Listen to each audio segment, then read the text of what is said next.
कि मुझे जान से मारने की धमकी दे रहे थे और उसको अंजाम दे सकते थे। प्रेस वाले हैं तो इस तरह की बात सुनना आम बात है। एबीपी के पत्रकार अजय धारी सिंह के ऊपर जो है वो मामला एक सामने आया है, जिसमें उनके ऊपर कुछ ऐसे लोग आते हैं जो भूमाफिया हैं और उनके साथ मारपीट करते हैं।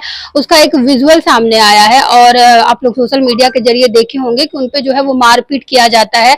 हालांकि उसके बाद एसपी ऑफिस पे बहुत सारे पत्रकार लोग वहां पे गए हुए थे और एसपी सर को सारा जानकारी दिया गया है कि कैसे क्या हो रहा है और पत्रकार पे जिस तरीके से हमला किया गया, इसको लेकर के आगे जो है वो एक्शन लिया जाए। आज फिर से जो है वो सुबह में करीब 20 से 25 लोग आते हैं और जहां पे इनका जमीन रहता है वहां पे जाते हैं और सीसीटीवी फुटेज के जरिए दिखाया जा रहा है कि वहां पे जितने भी सामान ये लोग जहां पे सामान रखे हुए थे वो सब सामान को वो लोग लेके जा रहे हैं और हो सकता है अगर वापस से ये जाते तो वापस से इनके ऊपर जो है वो फिर से हमला किया जाता।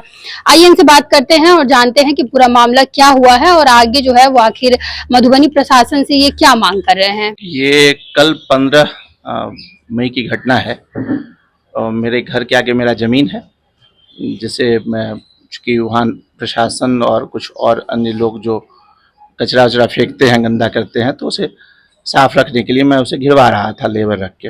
डेली बेसिस पे लेबर रखा हुआ था। मेरे एक आदमी थे जो उसको देख रहे थे।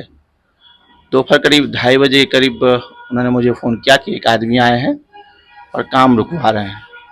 मैं घर से गया वहाँ पे, क्या बात है मैं ये जानने की कोशिश करने के लिए उनसे जब मिलने के लिए गया तो जाते ही वो फ़ोन पे थे व्यस्त। उन्होंने फ़ोन रखा और सीधे मेरे ऊपर हमला कर दिया। धक्का मुक्की किया, मैं नीचे गिर गया। 2-3 आदमी वो जिनको मैं जानता हूँ उनके साथ थे। मेरे नीचे गिरने के बाद उन्होंने मुझे मारा पीटा। मैंने अपना बचाव करने का कोशिश किया। मैं जैसे तैसे खड़ा हुआ। उन्होंने लाठी और वहाँ पर जो बांस बल्ले और खंती था उसको उठा के प्रहार करने की कोशिश किया, लेकिन अन्य आदमियों द्वारा बचा लिया गया। नहीं तो वो लोग हमला कर, लेकिन लोगों द्वारा बचाव के चलते वो उस समय में इस तरह की घटना नहीं हुई। उसके बाद मैंने फ़ोन किया पुलिस को, जो कुछ मेरे परिचित थे। उन्होंने बोला मैं उनको भी बोला कि आप पुलिस को बुलाइए, मैं बुलाता हूँ। वो नहीं बुलाए। मैं थोड़ा वेट किया, उसके बाद पुलिस को बुलाया। पुलिस आई, देखी 112 पे पुलिस आई थी। उसका मैंने थाना में भी मैंने कंप्लेन इसका दर्ज किया है, आवेदन दिया और रात में उसके बाद अस्पताल गया था इलाज कराने, वहाँ से लौटा हूँ। कल बीती है। उसके बाद आज सुबह में भी वो लोग कल बोल रहे थे कि हम SC ST में उस कास्ट से आते हैं तो हम आप पे FIR करेंगे, आप पे उस पर कार्रवाई करेंगे और यदि आपको हम अकेला देखेंगे तो आपको जान से भी मार देंगे। समझ लिया अंजाम बहुत बुरा होगा। तो हमने उस समय उसको हल्के में लिया। ऐसे ही सुनते रहते हैं, प्रेस वाले हैं तो इस तरह की बात सुनना आम बात है। लेकिन सुनने में आया है कि उन्होंने भी आवेदन दिया है SC ST थाने में। क्या कर रहे हैं उसकी पता कर रहे हैं। वीडियो में देखा जा रहा है कि आपको मारा जा रहा है वहाँ पे, जी जी, और उल्टा फिर वही लोग केस जाकर कर दिए हैं। हाँ, वीडियो आप देखिएगा तो उसमें साफ है कि मैं, संजोग ऐसा था कि मैं प्रेस से हूँ तो कैमरा ऑन करके मैं गया था, क्योंकि मैं कुछ बोलूंगा तो लोग विश्वास नहीं करेंगे।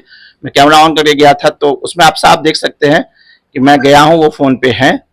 उसके बाद उन्होंने एकाएक बिना कुछ बोले मुझ पर हमला कर दिया, गाली गौल देने लगे और हमला कर दिया। धक्का मुक्की किया, मैं गिर गया। उसका कैमरा को उन्होंने बंद कर दिया। कैमरा बंद है लेकिन आवाज भी उसमें आप सुन सकते हैं। वो गाली चल रहे हैं, लाओ बांस लाओ, मारते हैं इसको, ये करते हैं सब। आप जितनी बात मैं कह रहा हूँ सब उसमें ऑडियो या वीडियो के रूप में है। उसके बाद सुबह में क्या हुआ है? तो ये रात में फिर हम लोग काफी देर रात आए, चूंकि रात में हॉस्पिटल से हम लोग कहे कि ये छोड़ दीजिए, सुबह फिर आ जाएंगे। तो डॉक्टर बोले ठीक है आप जाइए, सुबह हम लोग रिपोर्ट देख के फिर जाएंगे, देखते हैं। सुबह में करीब 8:30 बजे करीब में 25-30 लोग, कुछ प्रेस वाले हमारे मित्र आए हुए थे मेरी हालचाल जानने के लिए। उसी समय वहाँ पे हाथ में हथियार, बांस, बल्ला, लाठी, इस तरह की चीज़ों लेके आए। मुझे लोग ने कहा कि देखिए वो कुछ आदमी जा रहे हैं। मेरे पाँव में चोट लगा था, मुझे चोट लगा था, मैं वहाँ गया नहीं। फिर उन लोगों ने कहा नहीं छोड़ दीजिए, क्योंकि कल जब वो इतने आक्रामक थे और आप अकेले थे और वो लोग 2-3 आदमी थे तो इस तरह से था। आज उन्होंने जानबूझ के प्लानिंग से वो लोग इतने आदमी आए हैं, जाइएगा, हो सकता है कल बोले कल हमला सफल नहीं हुआ, आज सफल हो जाता है, आपको जान से मार दें। उससे अच्छा जो करना है करने दीजिए, हम लोग उसका कंप्लेन करेंगे, बाद में देखा जाएगा उसको। तो वहाँ पे क्या किए वो लोग? तो वो लोग जो हम लोग कल उसको घेरे थे बांस से और चदरा से, उसको पूरा उठा के ले गए। जो वहाँ अन्य सामान सब गिरा हुआ था सामग्री, तो उसको उठा के ले गए। और उस ज्यादा संख्या में करीब 10 से 15 25-30 के करीब वो लोग थे और पत्रकार उसके बाद जो थे जिनको पूरी जानकारी हुई तो और भी फिर वो लोग सब आए, एसपी साहब पुलिस से प्रशासन से मिले हैं वो लोग जाके, और उन्होंने आश्वासन दिया है कि इस पे हम कड़ी कार्रवाई करेंगे जल्द से जल्द, और उस पर लगे हम पूर्ण विश्वास है प्रशासन पे, वो कड़ी कार्रवाई का उन्होंने आश्वासन दिया है। क्योंकि ये लोग जो है भू माफिया है, किसी एक आदमी का इन लोगों का काम ही वही है, प्रोफेशन कुछ है नहीं। जहाँ देखेंगे वहाँ जमीन है, किसी का है खाली है तो उसके पीछे कैसे वो जमीन मुझे हो जाए या परेशान करें डायरेक्ट इनडायरेक्ट रूप से, तो उससे संलग्न रहते हैं।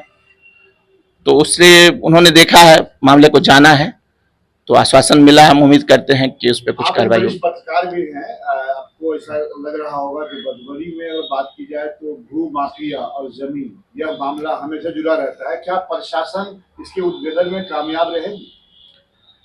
उम्मीद करना चाहिए, कानून पर विश्वास करना चाहिए। अभी तक उतनी सफल नहीं रही है, हर काफी मामले आते रहे हैं, कमोवेश उतनी सफलता नहीं मिली है जितनी मिलनी चाहिए, लेकिन हम उम्मीद करते हैं, कानून पर विश्वास है, हम उम्मीद करते हैं कि इसमें सफलता मिले।